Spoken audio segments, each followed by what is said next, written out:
Las últimas cifras del Observatorio Venezolano de Conflictividad Social dan cuenta de lo convulsionado que está el país. Los ciudadanos están hartos ante tantas carencias. No hay agua, no hay luz, no hay gas, no hay gasolina y tampoco hay funcionarios que den solución a esa larga lista de carencias. Puro, esto es para ti la cuerda de mafiosos que tienes en Miraflores, delincuentes, porque son todos una cuerda de delincuentes. Es una madre, es una abuela, es una esposa la que te está llamando la atención y te está diciendo, si fuiste elegido por el pueblo como tú dices, ¿dónde estás cubriendo las necesidades que el pueblo necesita? ¿Ah? Es justo que nosotros ahorita no tengamos gasolina, medicina, no tenemos gas, no tenemos ningún tipo de servicio público. ¿Dónde está el artículo 68 de la Constitución? ¿O tampoco las has leído nunca? Bueno, me imagino que no. Porque si tenemos, que contigo no se nos escapa todo. Entonces, busca animal del monte que te asesoren, que te pongan a gobernar como es. Bueno, también te digo, no creo que vayas a gobernar más, porque de esta te vas. Por eso hoy nos preguntamos, ¿qué pasó con las protestas en Venezuela? ¿Ha habido más protestas en este primer semestre de 2020 que en el mismo semestre del año pasado? No, el 2019, durante el primer semestre, el índice de manifestaciones fue mucho más alto. Lo que sí, digamos, en comparación con el año pasado, durante el mes de septiembre, sí hubo un incremento de 68% en comparación con septiembre del año pasado.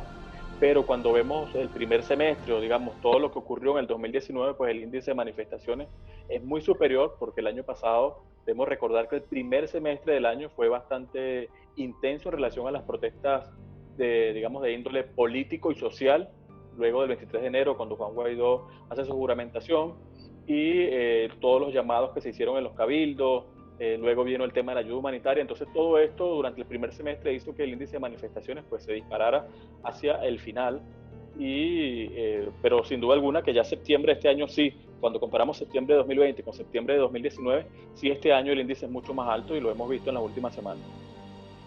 Si quitamos las protestas políticas de 2019 y nos centramos en las protestas sociales por falta de agua, por los servicios en general, igual es mayor la proporción de 2019 con respecto a 2020. Sería mucho más intensa el 2020, sin duda alguna. Además que más allá del número, Isnardo, hay algo importante. Es que en el 2020 el país atraviesa una situación mucho más compleja por el coronavirus, donde se ha implementado un estado de alarma, donde esto impactó los primeros meses del estado de alarma a las movilizaciones, todavía con estos esquemas de cuarentena radical, donde a través de la fuerza se le ha tratado de imponer a las personas para que no salgan a las calles, que no se reúnan. Entonces, cuando vemos ese análisis más profundo, vemos que el 2020 es mucho más, digamos, difícil que el 2019. Incluso este año hemos visto cómo la crisis de la gasolina ha sido mucho más intensa, que ha sido la principal motivo de protestas, tanto en agosto como en septiembre.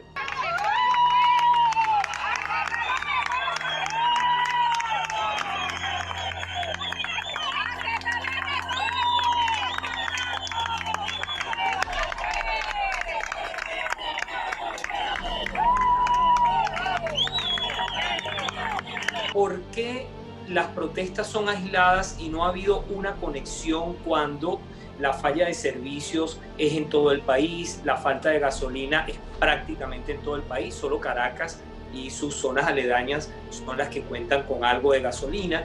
La electricidad es en todo el país. ¿Qué ha pasado? ¿Qué pasa que esas manifestaciones no son como todas en una y logran, no es que logran, sino que ocasionan una situación más compleja para el gobierno? Hay dos poderosas razones para que eso no haya ocurrido.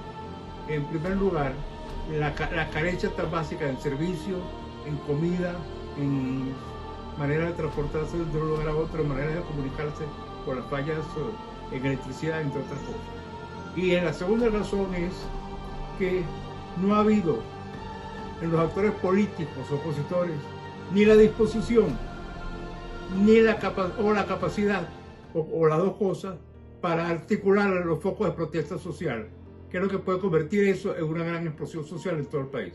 Esas son las dos razones por las cuales no ha ocurrido esa escalada. La represión también ha sido otro elemento clave en el contexto de las protestas de este año. Lo vimos en septiembre, que solo durante este mes fueron más de 230 personas detenidas arbitrariamente, más de 50 heridos por armas de fuego, balas, perdigones, por asfixias por gases lacrimógenos y una persona asesinada. Entonces, sin duda alguna que este año 2020 tiene unas condiciones mucho más difíciles, sobre todo en las regiones del país, donde la crisis está impactando con mayor intensidad. Y es por eso que hemos visto que durante estas últimas semanas, después de la tercera semana de septiembre y las dos primeras semanas de octubre, las manifestaciones en las regiones, en los pequeños poblados, en caseríos, es donde hemos visto mayor intensidad y frecuencia de las manifestaciones. Y lo que debemos recordar que estas acciones son exigencias de derechos humanos. ¿Qué es lo que está haciendo la gente en estas localidades? Exigiendo sus derechos humanos, exigiendo vivir dignamente, exigiendo un derecho a la vida, a la vivienda digna, y ahí entra el tema de los servicios básicos, que son las principales motivaciones de manifestaciones, servicios básicos, y ahora se ha sumado el tema, toda la crisis de la gasolina. Eso le quería preguntar, ¿cuáles son las características de la protesta? ¿Por qué está protestando la gente? ¿Cuáles son los elementos que arrojan las investigaciones y el seguimiento que hacen ustedes? Sí, al mirar la caracterización de las manifestaciones encontramos de manera muy reciente que se han escenificado en pueblos del interior del país, en zonas donde normalmente no se reportan manifestaciones, porque son pueblos, caseríos que tienen un control social muy fuerte por parte del PSUV y las instituciones gubernamentales. Estas manifestaciones se significaron en estos espacios principalmente por derechos sociales. Ahí está el tema de electricidad, agua potable, gas doméstico, la crisis de la gasolina. Han sido los principales, digamos, motivos para que las personas salieran a manifestar durante esta última semana. Viendo la caracterización también encontramos que quienes han participado en las manifestaciones han sido principalmente vecinos, habitantes de estas localidades, quienes de manera espontánea se han sumado a las movilizaciones. No hemos visto una presencia, una conexión con los sectores políticos del país. Sí hemos observado una organización vecinal mínima que luego se ha conectado con el contagio de los mismos vecinos, pero no se ha apreciado una conexión de los partidos políticos con estas manifestaciones, y eso es importante destacarlo. Otro elemento importante a destacar durante estas últimas manifestaciones es el rol de las mujeres en el contexto de las protestas. Son las familias las que han salido a protestar, familias enteras, y las mujeres han estado al frente de las manifestaciones. Dada la inevitable referencia al 27 de febrero de 1989, cuando hubo aquella gran explosión social, sobre todo en Caracas y algunas ciudades importantes del interior, es bueno señalar, en primer lugar, que aquello emergió de repente, cuando menos se esperaba.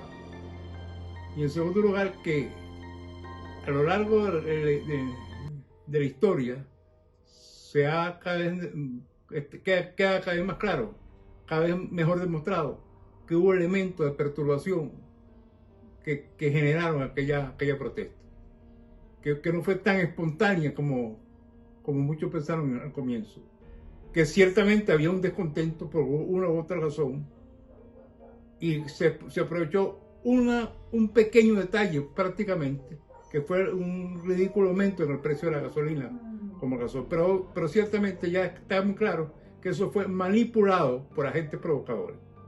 Entonces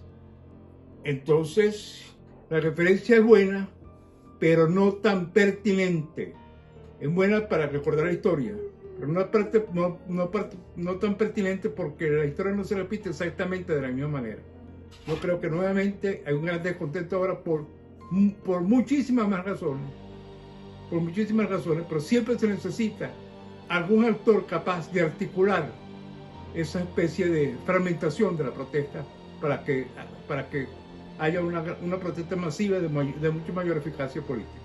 ¿Ha habido más represión? O sea, que el gobierno, lejos de responder resolviendo el problema, está respondiendo con más represión de lo que se había visto antes, ¿o es una represión similar?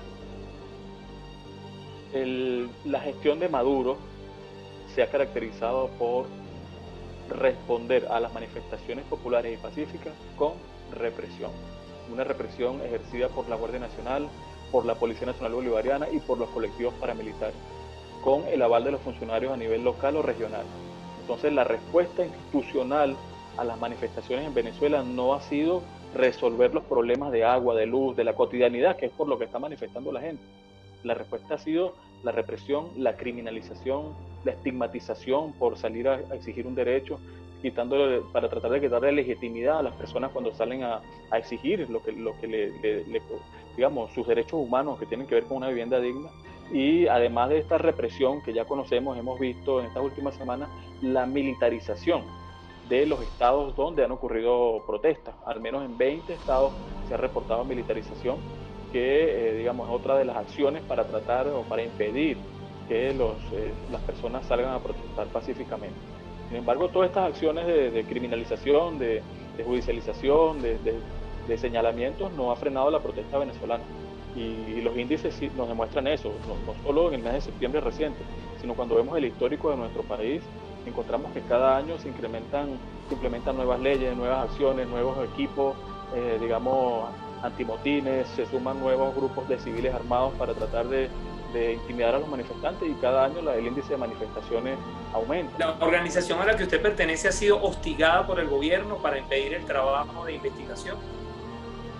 Sí, el observatorio ha estado, digamos, ha sido una de las organizaciones víctimas de las políticas de criminalización, de estigmatización por los funcionarios de Maduro, y por eso el observatorio tiene medidas de protección por la Comisión Interamericana de Derechos Humanos.